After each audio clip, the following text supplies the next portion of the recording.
Next class में वो आ जाए। ठीक है, ठीक है। तो क्लास स्टार्ट करते हैं और हम क्लास में पढ़ेंगे कुमारगुप्त।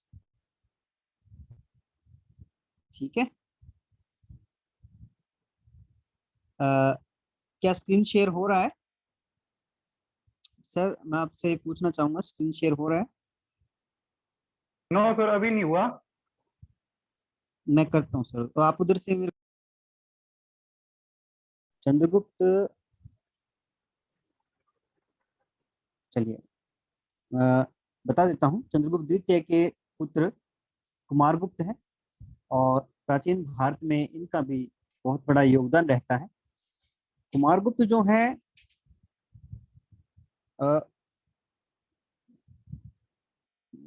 एक मिनट मैं आपको ये स्क्रीन शो करता हूँ। ओके,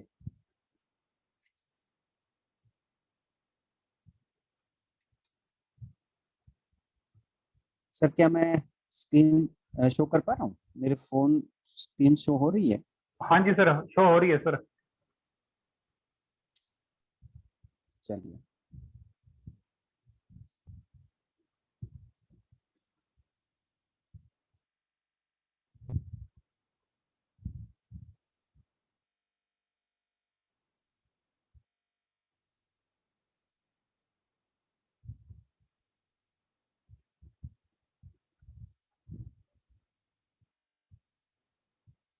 तो आज हम कुमारगुप्त की बात कर रहे हैं और कुमारगुप्त में उनका जो शासन काल है कैसा था कैसा नहीं, इसके बारे में बात करें।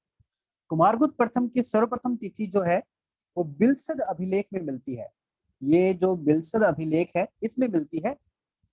और जो 96 गुप्त संवत है अर्थात 415 ईस्वी, जो कि बताया गया है इनका शासन काल का समय। ठीक है ना, ये इनके शासन काल का समय बताया गया कुमारगुप्त का।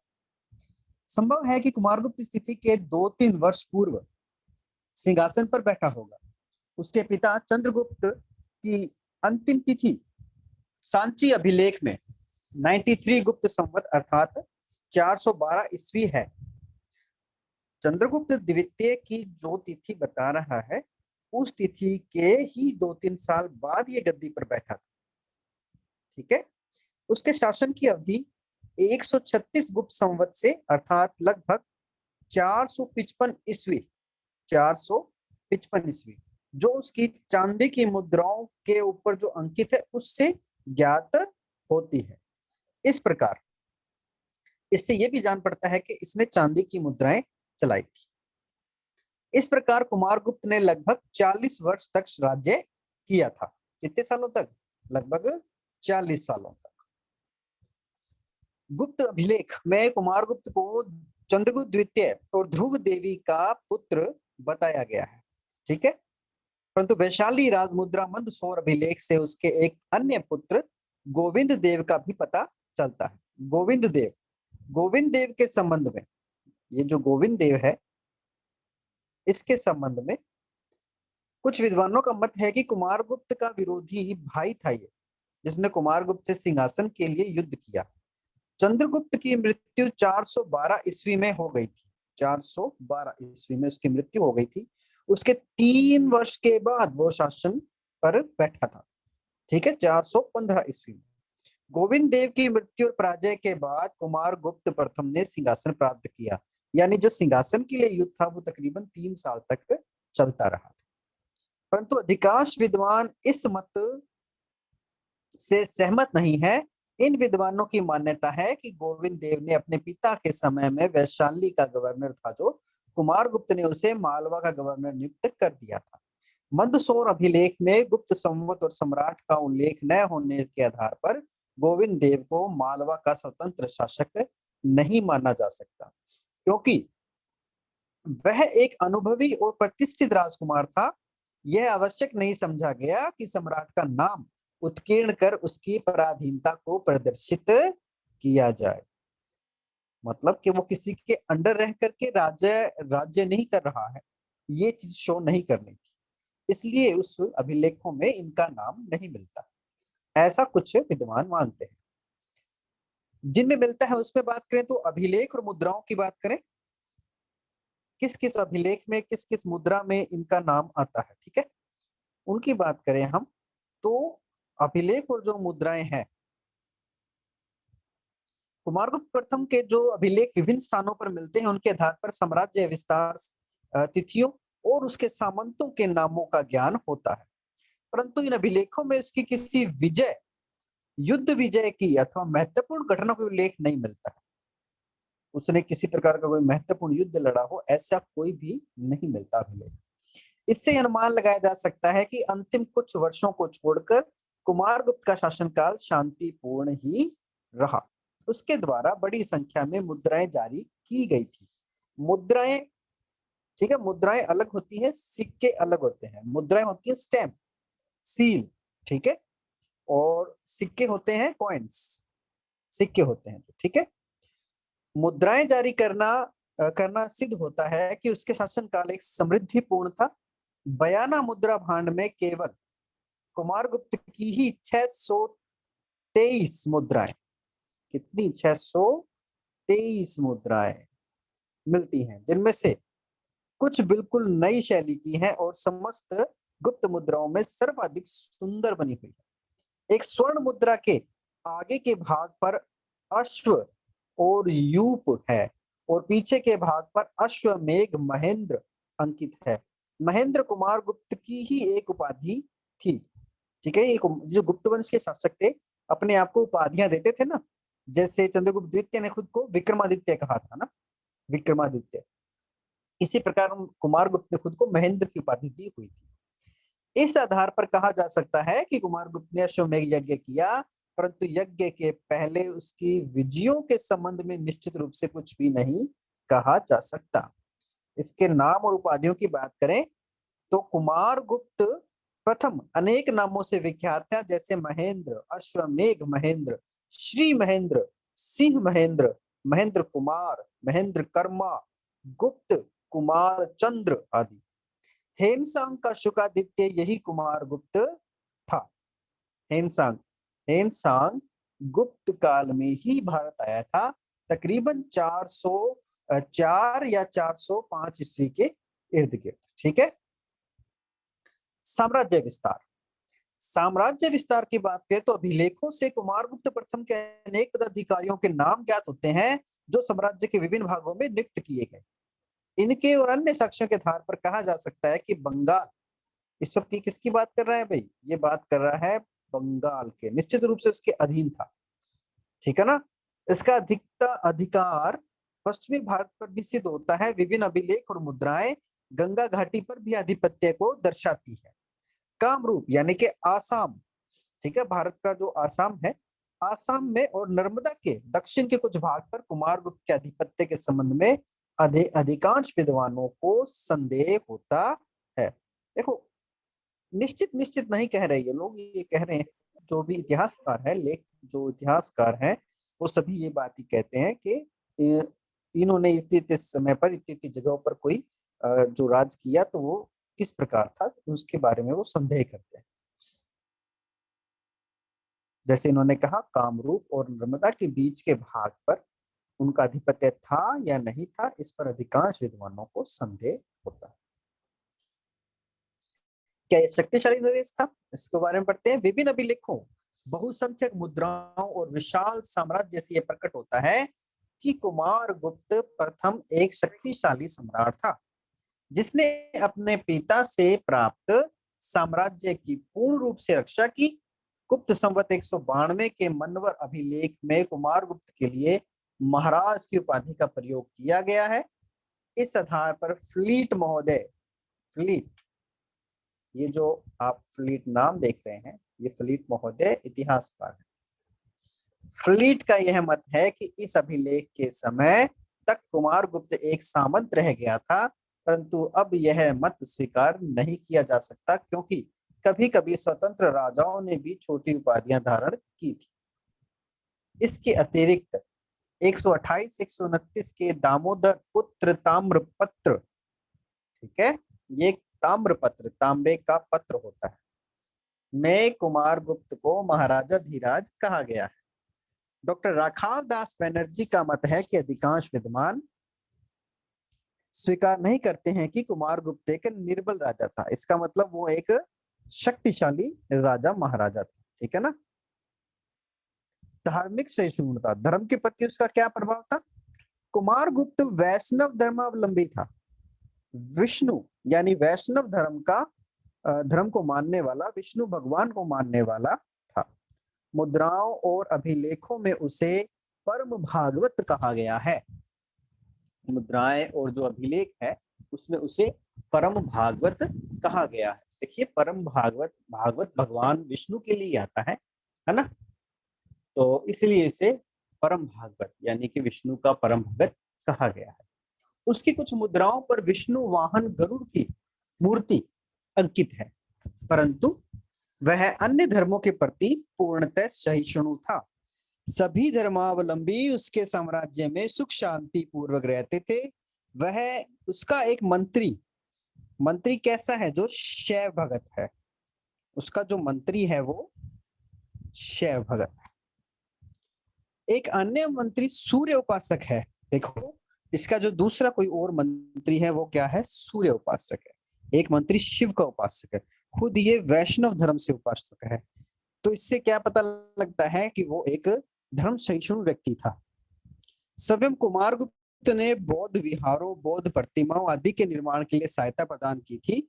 जैन धर्म के प्रति कुमार गुप्त श्रद्धा भाव रखता था, धार्मिक व्यक्ति था। इसका मतलब दक्षिण अभियान की बात करें, अनेक साक्ष्यों से अनुमान लगाया गया है कि कुमार गुप्त के शासन के अंतिम काल में गुप्त साम्राज्य की स्थिति बड़ी संकटपूर्ण और अशांतिमय हो गई थी।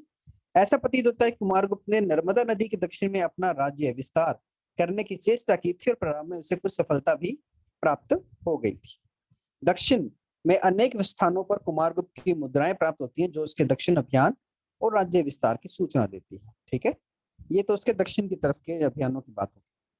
पुष्यमित्रों से दोबारा युद्ध क्यों किया? भी कुछ समय बाद कुमार गुप्त को पुष्यमित्र नामक एक जाति के आक्रमण का सामना करना पड़ा। ये पुष्यमित्र कौन थे, उनके आक्रमण के क्या परिणाम निकले, समय विद्वानों में बड़ा मतभेद।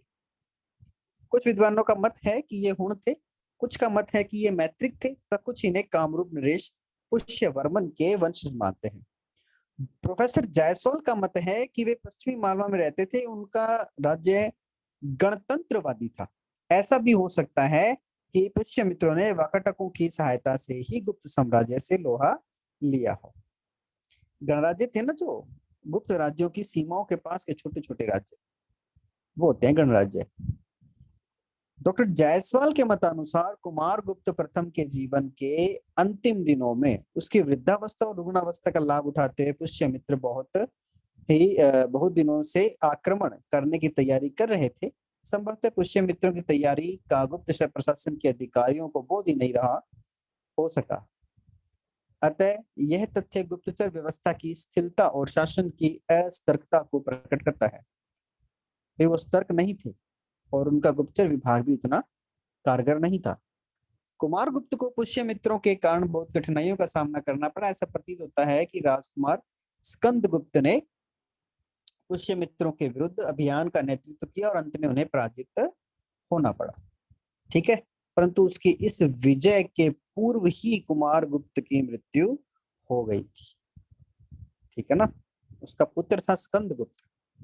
हम जो है इसको कंटिन्यू कर रहे हैं गुप्त वंश को। श्रीगुप्त, चंद्रगुप्त प्रथम, चंद्रगुप्त के बाद समुद्रगुप्त, समुद्रगुप्त के बाद चंद्रगुप्त द्वितीय, और चंद्रगुप्त के बाद कुमारगुप्त, और कुमारगुप्त के बाद आएगा स्कंदगुप्त। ठीक है, तो इसका पुत्र जो स्कंदगुप्त है वो उन पर विजय प्राप्त करता है, ना कि कुमारगुप्त। उन पर विजय प्राप्त करने से पहले ही कुमारगुप्त की मृत्यु हो चुकी थी।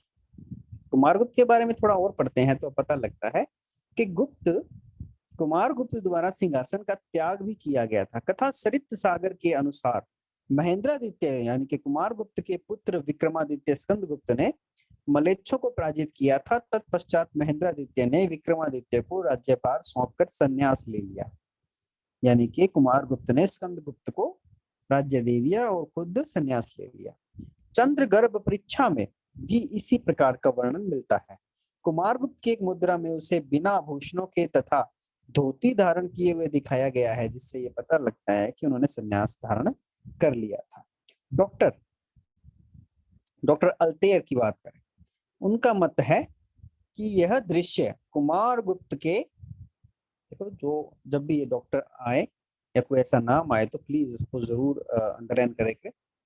यह दृश्य कुमारगुप्त और सिंहासन द्वारा त्याग सिद्ध करता है, परंतु अधिकांश विद्वान डॉक्टर अल्तेयर के इस मत को स्वीकार नहीं करते। मूल्यांकन की बात करें, लगभग 445 से 446 ईस्वी में कुमारगुप्त की मृत्यु हो गई थी। उसके समय में डॉक्टर R.C. मजूमदार ने लिखा है कि कुमारगुप्त के राज्य को प्राय रुचिहीन और महत्व शून्य समझा जाता था, लेकिन उसके चरित्र और कार्यों का ठीक मूल्यांकन करते समय उन महत्वपूर्ण विवरणों को उपयुक्त महत्व देना ही चाहिए जिन्हें आमतौर पर उपेक्षित कर दिया जाता था। इस समय अनेक अभिलेखों में केवल एक सैनिक अभियान का उल्लेख है जो उसके राज्यकाल के अंत में भेजा गया। इसके अतिरिक्त अरब सागर से बंगाल की खाड़ी तक उसकी अपनी देखरेख में एक शांतिमय सुस्थिर शासक का आभास होता है। इतने बड़े साम्राज्य को केवल एक सशक्त और उपकारी शासक ही इस प्रकार नियंत्रित रख सकता था। उसकी मृत्यु के शीघ्र पश्चात ही हुणों तथा अन्य शत्रुओं की पराजय से राजसेना की कुशलता का प्रमाण तो मिल जाता है। कुमारगुप्त के लिए, अच्छा ये उन्होंने कहा है डॉक्टर मजूमदार जी ने, ठीक है, उन्होंने ये बताने की कोशिश की है कुमारगुप्त जो है वो राज्य को बढ़ाने के लिए किसी प्रकार से रुचिबद्ध नहीं थे। हाँ, वो एक शांति प्रिय जी तो रहे थे जीवन, लेकिन इतने सक्षम नहीं माने गए जितने के बाकी के थे। ठीक है, कुमारगुप्त के लिए यह एक श्रेय की बात है कि लगभग 40 वर्ष तक शांतिपूर्ण समय में भी राजसेना को सुरक्षित और कुशल रखा। यह संभव ही नहीं कि आधुनिक इतिहासकार कुमारगुप्त के शासन और व्यक्तित्व को जितना श्रेय प्रदान करते हैं, इससे अधिक श्रेय उसे देना चाहिए। उसके राज्यकाल को एक अंधकारमय पृष्ठभूमि समझा जाता है, जिसके सामने उसके उत्तराधिकारी और 2 पूर्वाधिकारियों के राज्यकाल चमकते दिखाई देते हैं। यह संभवतः वास्तविक ऐतिहासिक तथ्य से संगत नहीं करता। देखो, ये इसका मूल्यांकन जब किया गया तो ये पता लग रहा है कि इसका जो मूल्यांकन है वो इतना सही तरीके से नहीं किया गया। उसके बारे में ज्यादा जानकारी प्राप्त नहीं है। 40 सालों तक उसने कोई युद्ध, मतलब 40 सालों तक उसने शासन किया, राजसेना को एक तरह से बना के रखा अपने साथ। उसके बावजूद भी उसके इतने विशेष कोई कार्य नहीं बताए गए जिससे कि पता लगे कुमारगुप्त एक महान राजा था, यानी इसके बारे में कम ही जानकारी प्राप्त है, इसलिए शायद इतिहास इससे मेल नहीं खा पा रहा। तो ये था कुमारगुप्त, जो चंद्रगुप्त द्वितीय के बाद उनकी शासन की गद्दी पर बैठता है। ठीक है, 415 ईस्वी के करीब ये बैठते हैं गद्दी पर, और जैसे कि 412 ईस्वी में उसके पिता की मृत्यु हो गई थी। 3 सालों तक इनके दोनों भाइयों में, इनके जो भाई थे गोविंद गुप्त और ये खुद कुमारगुप्त, गोविंद देव और कुमारगुप्त, उन दोनों में 3 सालों तक इसके लिए युद्ध रहता रहा। और 415 ईस्वी के करीब गोविंद देव की मृत्यु हो गई, और इसकी जो पराजय के बाद कुमारगुप्त प्रथम जीत गए और उन्होंने सिंहासन प्राप्त कर लिया। तो ये है हमारे कुमारगुप्त। ठीक है, ये जो है इसके बारे में आज हमने काफी पढ़ा। इसके बारे में काफी आप इसके जो भी नोट्स हैं उसको तैयार कर लें, और अभी तक जो चल रहे हैं वो बेटर है। अब इसके बाद जो आते हैं उनका नाम है स्कंदगुप्त। ठीक है, स्कंदगुप्त कुमारगुप्त के पश्चात उत्तराधिकारी की जो समस्या थी वो समस्या क्यों आई? कुमारगुप्त प्रथम की मृत्यु 445 ईस्वी के पश्चात हो जाती है। उसके उत्तराधिकारी का प्रश्न काफी जटिल और विवादास्पद हो गया। कुमारगुप्त की भीतरी मोहर के अनुसार, भीतरी जय का नाम है, ठीक है ना, मोहर के अनुसार पुरुगुप्त कुमारगुप्त का पुत्र था तथा उत्तराधिकारी भी था। ठीक है, पुरुगुप्त था। समस्या ये है कि पहले पुरुगुप्त ने राज्य किया था या स्कंदगुप्त ने, इस पर संशय बना हुआ है। हार्ले, एलन, स्मिथ, राय चौधरी आदि विद्वानों का मत है कि स्कंदगुप्त की निसंतान मृत्यु हुई और उसके बाद उसका सौतेला भाई पुरुगुप्त सिंहासन पर बैठा। D.R. भंडारकर आदि विद्वानों ने पुरुगुप्त को स्कंदगुप्त ही माना है। कुछ विद्वान इसी को स्कंदगुप्त मान रहे हैं, पुरुगुप्त को ही। कुछ अन्य विद्वानों के अनुसार पुरुगुप्त और स्कंदगुप्त ने राज साम्राज्य का विभाजन कर लिया, दोनों भाइयों ने अपना अपना राज्य बांट लिया, ऐसा भी माना जाता है। बशक के अनुसार, बशक देखिए, बशक जो है ये है, बशक के अनुसार, डॉक्टर भंडारकर के अनुसार, ठीक है, जितने भी आते हैं इनके ऊपर आपने जरूर ध्यान करना है। बशक के अनुसार कुमारगुप्त प्रथम की मृत्यु के बाद साम्राज्य दो भागों में विभक्त कर दिया गया। एक भाग में स्कंदगुप्त और कुमारगुप्त द्वितीय, बुद्धगुप्त और भानुगुप्त थे और दूसरी शाखा में पुरुगुप्त, नरसिंहगुप्त और कुमारगुप्त द्वितीय थे। एलन को एक अन्य शाखा में भी विश्वास है जो भीतरी मुहर द्वारा निश्चित वंशावली शाखा के समानांतर चलती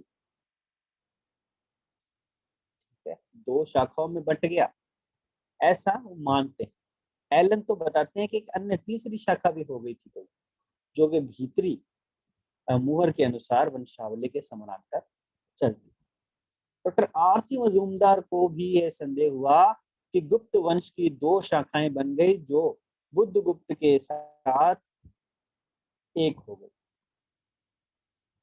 डॉक्टर V.P. सिन्हा का मत है यद्यपि स्कंदगुप्त कुमारगुप्त का प्रथम पुत्र था, तथापि वह महादेवी का नहीं था बल्कि किसी दूसरी रानी का ही पुत्र था। भाई देखो, ये सारी की सारी जो चीजें हैं वो यही इशारा कर रही हैं कि स्कंदगुप्त जो था वो उसका प्रबल प्रथम उत्तराधिकारी तो नहीं था, लेकिन स्कंदगुप्त ने अपनी योग्यता के जरिए इस गति को पा लिया। विद्वानों के निष्कर्ष और मतों से पता लगता है कि भीतरी मुद्रा के अभिलेख को जूनागढ़ अभिलेख के साथ मिलाकर निष्कर्ष निकाला जाए तो यह निश्चित हो जाता है कि कुमारगुप्त प्रथम की मृत्यु के बाद उसका पुत्र स्कंदगुप्त ही गद्दी पर बैठा था। जूनागढ़ अभिलेख सबसे इंपॉर्टेंट है, ध्यान रखना, जो जूनागढ़ अभिलेख है वो सबसे ज्यादा इंपॉर्टेंट है।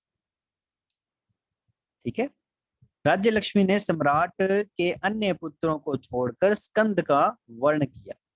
जूनागढ़ अभिलेख इस बात को बताता है। यद्यपि यह कथन विवेचना की कसौटी पर खरा नहीं उतरता।